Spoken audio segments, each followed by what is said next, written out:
هر یو نیک عمل هر یو خبره دا الله جل شانه یاد چې هغه باندې خوشحالي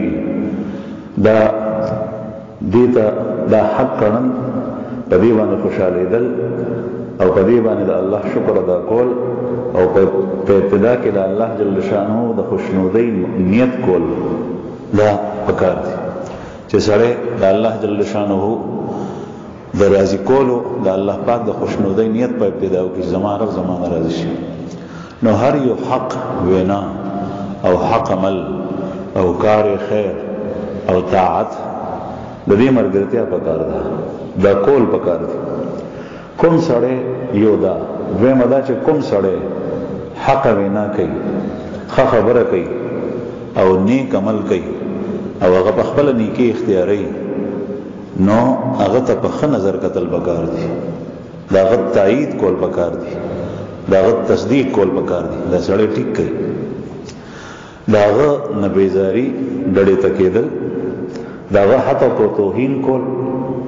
دا الله جل شانه د دین سپکاوی دی ځکه چې د الله جل شانه دین په دوه شکلونو کې دی موږ سره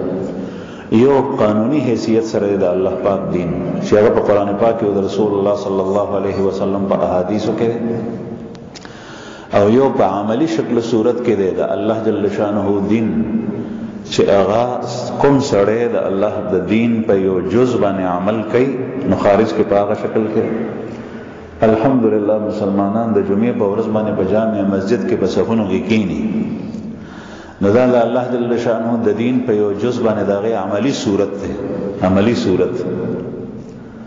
نو دا الله جل شانه د دین چې څنګه هغه څه انکار کول نه دی پکار دغه څه دې تم په غلط نظر باندې قتل نه دی پکار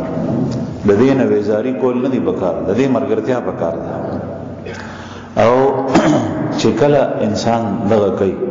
نو کې دې شي د نیک عمل نه کوي او الله جل شانه د نیکی توفیق ورکړي او چې کله دې ګناه ته سپک ګوري دا د الله جل شانه د دین احترام دی ګناه ده ګناه حرام ده ګناه معصیت ده د الله نافرمانی ده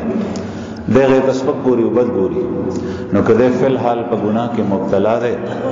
نو چې دې مسلسل هغه ته بد ګوري هغه ته بد ګوري چې دا ګناه ده یو وخت به دا سره چې الله جل شانه به دې دا ګناه نه پاک هغه نه خلاص په سود کې مبتلا ده خو سود ته حرام وای سود ته بد ګوري سود ته ګن وای چې دا نجس ده نو کوشش د کول پکار دي چې فورن پریدي او ګډیر زیات مجبور دي چې د نفرت کوي دا نه کرکه کوي دا حرام نه یو ځل کې دي چې الله جل شانه د توفیق ورکي او دې غتر کې وکړي او چې کله انسان ګناه ته ګناه نه وای